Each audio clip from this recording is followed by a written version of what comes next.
2016년 늦가을 도널드 트럼프가 미국 대통령으로 당선된 날 워싱턴 DC의 정치 싱크탱크 사무실은 긴장감으로 가득 차 있었다. 모든 연구원들은 그의 파격적인 언행이 국제 질서에 어떤 충격을 줄지 추측하며 분주히 움직였다. 나는 그곳에서 막 1년을 채운 신입 연구원 마크였다. 평범한 업무로 하루를 마무리하던 나에게 상사 제니퍼가 느닷없이 호출을 했다. 마크, 트럼프가 방위비 분담금 협상을 꺼냈어. 한국 관련 보고서를 작성해줘. 50억 달러를 요구했다는데 이게 큰 문제야. 50억 달러? 숫자가 머릿속에서 떠나지 않았다. 한국이란 나라가 미국과 어떻게 얽혀 있는지 제대로 알지도 못했으니 그 금액이 터무니없는 것인지조차 판단이 서지 않았다. 제가 한국을 조사해도 될까요? 아는 게 별로 없습니다. 제니퍼는 고개를 끄덕이며 말했다. 그래서 내가 하는 거야. 편견 없이 데이터를 봐. 왜 한국이 미국과 중요한 관계인지 찾아내봐. 나는 책상에 앉아 한국과 관련된 데이터와 기사들을 읽기 시작했다. 예상치 못했던 사실들이 쏟아졌다. 한국은 이미 15억 달러를 매년 주한미군 운영비로 지불하고 있었고 세계 최대 규모의 미군 기지 캠프 험프리스를 건설하면서 비용의 90%를 부담했다는 것이다. 이 정도 기여를 하고 있는데 왜 더 많은 돈을 요구하는 거지? 궁금증은 점점 커졌다. 트럼프는 한국이 부자 나라라며 돈을 더 내지 않으면 주한미군을 철수시키겠다고 협박하고 있었다. 나는 트럼프의 강압적 발언들이 단순히 돈 때문만은 아니라고 직감했다. 하지만 그 의도와 한국이 이 협상 테이블에서 어떤 역할을 할 수 있는지 판단하기엔 아직 정보가 부족했다. 2022년 여름 나는 한국 출장을 결심했다. 아무리 데이터를 모아도 책상에서 본 한국은 이해할 수 없는 나라였다. 답답함 속에 상사에게 출장을 요청했고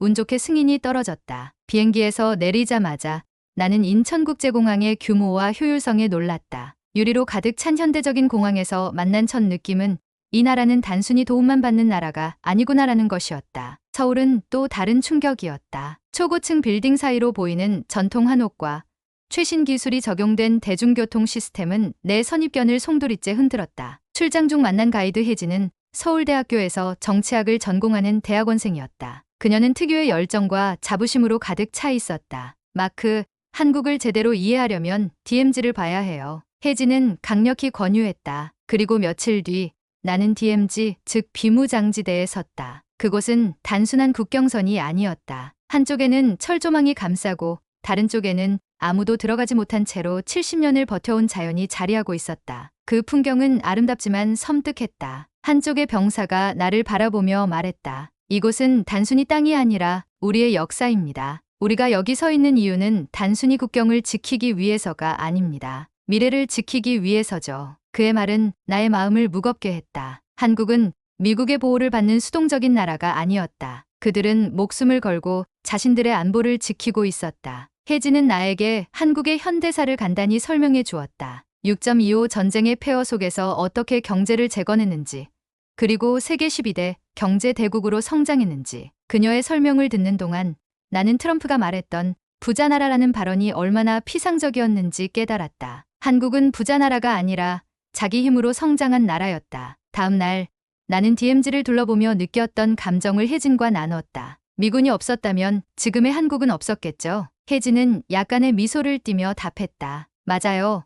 하지만 그것만으로는 설명할 수 없어요. 우리는 우리가 지켜야 할 가치가 무엇인지 알고 있어요. 그 순간 나는 혜진의 말 속에서 강한 자신감과 자부심을 느꼈다. 그리고 그것이 단순한 경제적 성공에서 비롯된 것이 아니라는 것도 깨달았다. 혜진의 말을 곱씹으며 나는 트럼프의 협상 방식이 단순한 강압이 아님을 어렴풋이 느꼈다. 그는 한국의 가치를 이미 알고 있었던 것이다. 그러나 한국은 결코 약하지 않았다. 그들은 자신들의 가치를 증명할 준비가 되어 있었다. 서울에서 돌아온 후 나는 다시 워싱턴으로 복귀했다. DMZ에서의 경험과 혜진과의 대화는 내 보고서의 방향을 완전히 바꾸어 놓았다. 단순히 한국을 돈을 더 내야 하는 동맹국으로 보는 트럼프의 관점은 그리 간단한 문제가 아니었다. 나는 트럼프의 협상 방식을 철저히 분석하며 보고서를 작성하기 시작했다. 도널드 트럼프는 전형적인 협상가였다. 그가 내세운 50억 달러 요구는 결코 최종 금액이 아니었다. 그는 항상 협상 초기에 과도한 요구를 던져 상대방의 반응을 유도했다. 한국은 이러한 트럼프의 접근 방식을 정확히 알고 있었다. 나는 2019년 당시 트럼프가 한국에 했던 발언들을 다시 검토했다. 우리는 더 이상 세계의 경찰이 아닙니다. 한국 같은 부자 나라는 우리가 제공하는 안보 서비스에 대해 더 많은 돈을 내야 합니다. 트럼프의 발언은 단순한 돈 요구를 넘어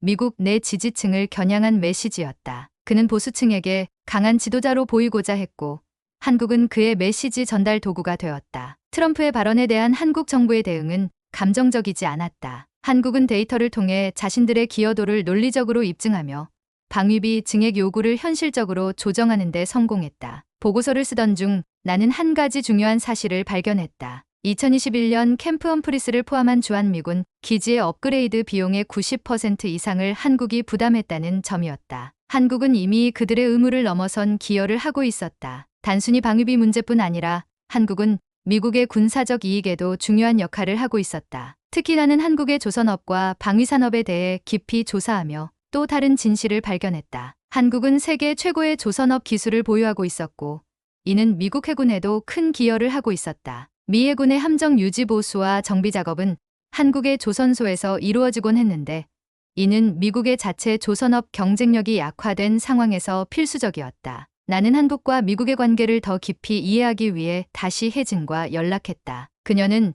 최근 국제학생 교류 프로그램을 통해 워싱턴 DC에 와 있었다. 우리는 저녁 식사를 하며 한국과 미국의 동맹에 대해 이야기했다. 마크, 당신은 우리를 단순히 미국의 도움을 받는 나라로 보나요? 혜진은 진지한 표정으로 물었다. 나는 잠시 망설였다. DMZ에서의 경험 이후로 한국에 대한 내 관점은 많이 바뀌었지만 솔직히 아직 완전히 깨닫지는 못했다. 혜진, 나는 한국이 미국에게 중요한 동맹국이라는 것을 깨달았어. 하지만 솔직히 말하면 그 이상인지 확신하지 못해. 혜진은 한숨을 쉬며 말했다. 마크, 동맹은 단순한 거래가 아니에요. 우리는 서로의 가치를 공유하고 함께 더 나은 미래를 만들어가는 것이죠. 트럼프의 요구가 단순히 돈 때문이 아니라는 건 우리도 알아요. 하지만 우리가 지키려는 것은 돈 이상의 가치를 담고 있어요. 혜진은 한국전쟁 당시 미국이 보여준 지원과 그 이후 경제 재건 과정에서의 협력을 이야기하며 한미동맹의 중요성을 설명했다. 그러나 그녀는 동시에 한국이 이제는 단순히 도움을 받는 나라에서 자립적인 글로벌 파트너로 성장했다고 강조했다. 마크, 우리는 단순히 미국의 방위비 요구를 거절하는 게 아니에요. 우리가 어떤 가치를 지키고 있는지, 그리고 우리가 동등한 파트너라는 점을 알리려는 거죠. 2020년 방위비 협상이 끝나고 한국은 단순히 방위비를 조정하는 데 그치지 않았다. 그들은 미국과의 경제적, 기술적 협력에서도 강한 입지를 다지고 있었다. 삼성전자와 SK하이닉스가 세계 반도체 시장의 70%를 차지하며 미국의 기술 경쟁력을 뒷받침하고 있었다. 나는 한국이 단순한 동맹국이 아니라 미국의 전략적 이익에 필수적인 파트너라는 점을 점점 더 확신하게 되었다. 보고서를 마무리하던 시점, 트럼프는 다시 한번 주한미군 철수를 언급하며 한국을 압박했다. 그러나 이번에는 한국이 선제적으로 대응했다. 그들은 미국이 아닌 국제사회와의 협력으로 외교적 지평을 넓히기 시작했다. 한국은 K2전차, K9 자주포, KF-21 전투기 등 방위산업에서 자립을 이루며 세계 8대 방산 수출국으로 자리 잡았다. 이는 미국에게도 전략적으로 중요한 메시지를 전달했다. 한국은 이제 동맹국으로서 그 자체로 강력한 존재감을 가지고 있었다. 혜진과의 마지막 대화에서 나는 동맹의 의미를 새롭게 정의했다. 한국은 단순히 방위비를 내는 나라가 아니었다. 그들은 글로벌 안보와 경제에 기여하며 미국과 함께 미래를 만들어가는 파트너였다. 혜진, 이제야 알겠어. 한국은 단순히 동맹이 아니라 미국과 함께 세상을 변화시키는 파트너야. 혜진은 미소를 지으며 답했다. 우리가 원하는 건 바로 그거예요. 우리의 가치를 인정받고 동등하게 협력하는 것. 보고서를 제출하며 나는 단순히 방위비 협상이 아니라 동맹의 본질에 대한 깊은 통찰을 담았다. 동맹은 거래가 아니라 신뢰와 상호 의존으로 유지되는 것이다. 혜진과의 만남, DMZ에서의 경험, 그리고 트럼프의 협상 테이블은 나에게 큰 변화를 가져왔다. 나는 한국이 단순히 작은 나라가 아니라 스스로의 가치를 증명하며 세계를 변화시키는 강한 나라라는 사실을 깨달았다. 한국은 우리가 보호하는 나라가 아니다. 그들은 자신만의 방식으로 세계를 변화시키고 있다. 트럼프의 방위비 증액 요구는 한미 관계에 큰 파장을 일으켰다. 트럼프는 끊임없이 한국은 더 많은 대가를 지불해야 한다고 주장하며 주한미군 철수 가능성을 거론했다. 그러나 한국은 이에 굴복하지 않았다. 나는 트럼프의 요구가 단순히 협상 전략이 아니라 미국 내부 정치적 목적을 가진 움직임이라는 사실을 깨달았다. 그가 미국 내 보수층을 결집시키기 위해 동맹국을 압박하는 모습을 보며 한국의 대응 방식을 더욱 주목하게 되었다. 한국은 트럼프의 발언에 감정적으로 대응하지 않았다. 대신 논리와 데이터를 무기로 삼았다. 해지는 당시 상황을 이렇게 설명했다. 우리가 그냥 더 많은 돈을 내야 한다는 식의 요구를 수용했다면 한국의 자립성과 동맹으로서의 가치는 손상됐을 거예요. 청와대는 트럼프가 요구한 50억 달러의 증액을 즉각 거부하며 한국이 이미 방위비의 50% 이상을 부담하고 있다는 점을 근거로 제시했다. 또한 주한미군이 단순히 한국 강화에 그치지 않고 동북아시아 전체에서 미국의 전략적 이익을 보호하는 데 기여하고 있다는 점을 강조했다. 나는 보고서를 작성하며 주한미군 기지인 캠프 험프리스를 방문했다. 캠프 험프리스는 세계 최대 규모의 미군 기지로 그 건설 비용의 90%를 한국이 부담했다는 사실을 확인했다. 이는 한국이 얼마나 많은 기여를 하고 있는지를 단적으로 보여주는 사례였다. 캠프 험프리스의 한 미국 군 관계자는 나에게 말했다. 솔직히 말해서 우리는 이 기지가 없었다면 동북아에서 이 정도의 전략적 유연성을 확보하기 어려웠을 겁니다. 한국의 지원은 단순한 금전 이상의 의미를 가지고 있어요. 나는 혜진과 또 한 번 깊은 대화를 나누었다. 그녀는 트럼프의 협상 전략에 분개했지만 동시에 한국이 어떤 방향으로 나아가야 할지 명확한 비전을 가지고 있었다. 마크, 우리는 동맹으로서 인정받고 싶어요. 그냥 돈만 내는 나라가 아니라 우리의 가치를 공유하고 미래를 함께 만들어가는 파트너로요. 혜진의 말은 단순한 감정의 표출이 아니었다. 그것은 한국이 동맹국으로서 자부심을 지키려는 의지를 보여주는 선언이었다. 2020년 초 트럼프는 방위비 협상에서 물러서는 대신 다시 한번 주한미군 철수를 암시했다. 그의 발언은 국제사회를 충격에 빠뜨렸고 나는 이를 보고서의 중심 내용으로 다루기로 결정했다. 나는 트럼프의 전략이 한국뿐 아니라 NATO를 포함한 다른 동맹국들을 대상으로도 사용되고 있음을 파악했다. 그의 전략은 최대 요구 후 타협 방식으로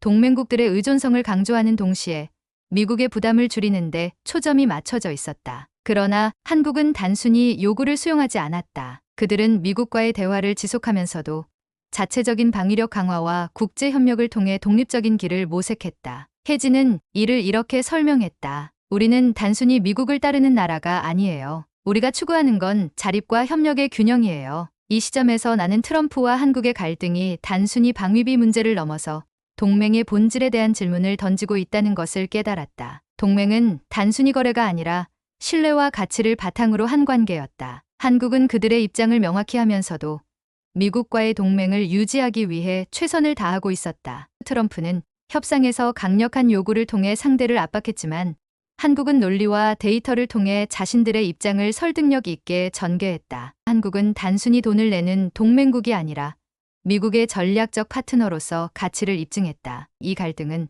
한국이 동맹국으로서의 자부심을 강화하고 자립적 국가로서의 길을 모색하는 계기가 되었다. 2020년 중반 협상은 점점 긴장감이 고조되었다. 트럼프는 다시 한번 공개적으로 주한미군 철수를 언급하며 한국 정부를 압박했다. 이는 단순히 방위비 문제를 넘어 동맹의 존립 자체를 흔드는 발언이었다. 한국 내에서는 강한 반발이 일었다. 시민들은 거리에서 촛불을 들고 우리는 동맹이다라는 슬로건을 외쳤다. 그러나 동시에 한국의 정치 지도자들은 냉철하게 이 상황을 분석하고 있었다. 혜진은 당시를 이렇게 회상했다. 우리 정부가 느꼈던 것은 두려움이 아니라 기회였어요. 우리는 이제 스스로를 증명해야 했죠. 나는 워싱턴 DC로 돌아와 트럼프 행정부 내에서도 방위비 협상에 대한 의견이 분열되고 있음을 목격했다. 미군 고위 관계자들과 외교 전문가들은 트럼프의 강경한 요구가 동맹 관계를 훼손할 수 있다고 우려했다. 펜타곤의 한 관료는 나에게 이렇게 말했다. 주한미군 철수는 단순한 협상 카드가 아닙니다. 그것은 미국의 글로벌 전략에 심각한 영향을 미칠 수 있는 문제입니다. 미국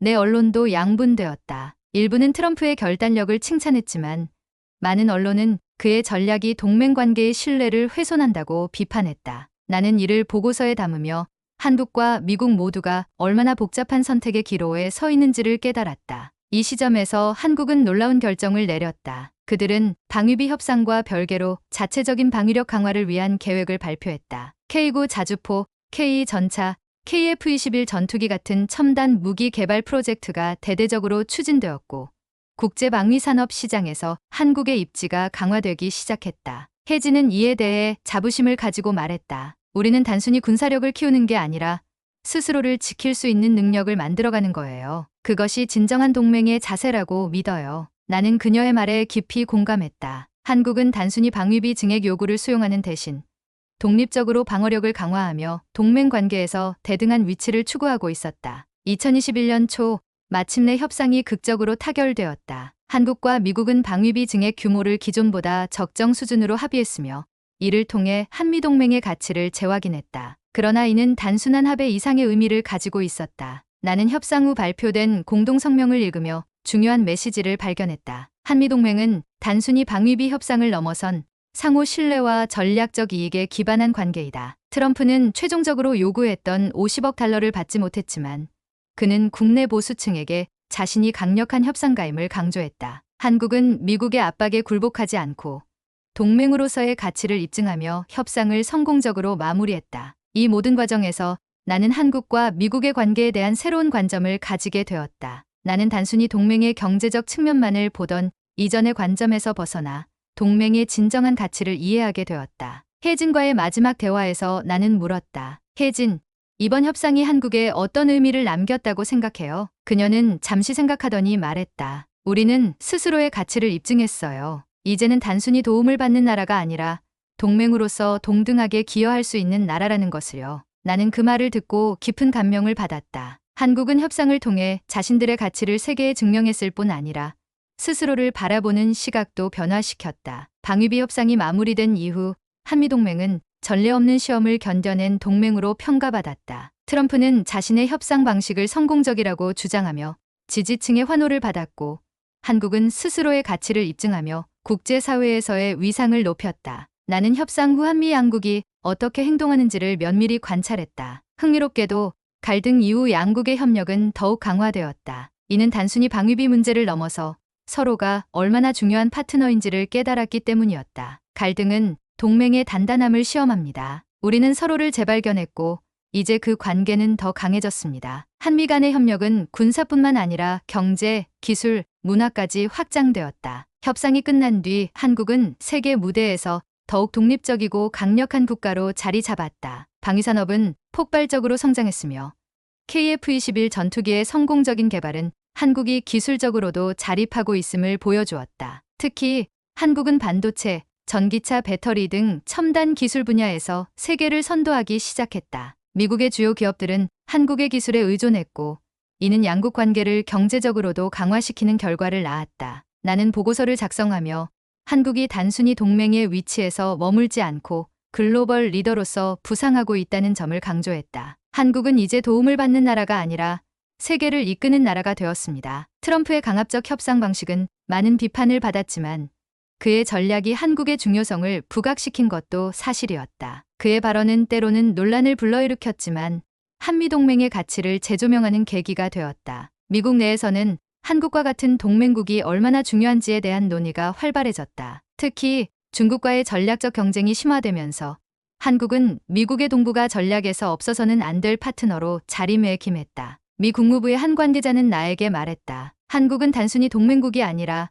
우리가 함께 미래를 설계해야 할 파트너입니다. 방위비 협상을 통해 한국이 얻은 것은 단순히 한미 관계의 개선이 아니었다. 세계는 한국을 새로운 시각으로 바라보기 시작했다. 특히 개발도상국들은 한국을 경제적, 기술적 모델로 삼으며 협력과 교류를 확대했다. 한국의 방위산업과 기술력은 유럽과 아프리카에서도 큰 주목을 받았다. 러시아 우크라이나 전쟁 이후 폴란드와 같은 유럽 국가들은 한국산 무기와 기술을 도입하며 한국과의 협력을 강화했다. 이 모든 과정을 지켜보며 나는 한국이라는 나라에 더욱 깊이 매료되었다. 혜진과 함께했던 순간들이 떠올랐다. 그녀는 단순히 한 개인이 아니라 한국의 정신을 대표하는 사람이었다. 나는 그녀에게 마지막으로 이렇게 물었다. 혜진, 앞으로 한국은 어떤 나라가 될까요? 그녀는 환히 웃으며 말했다. 우리는 우리의 길을 만들어 갈 겁니다. 누구에게도 의존하지 않고 그러나 모두와 협력하며요. 그 말은 단순한 선언이 아니라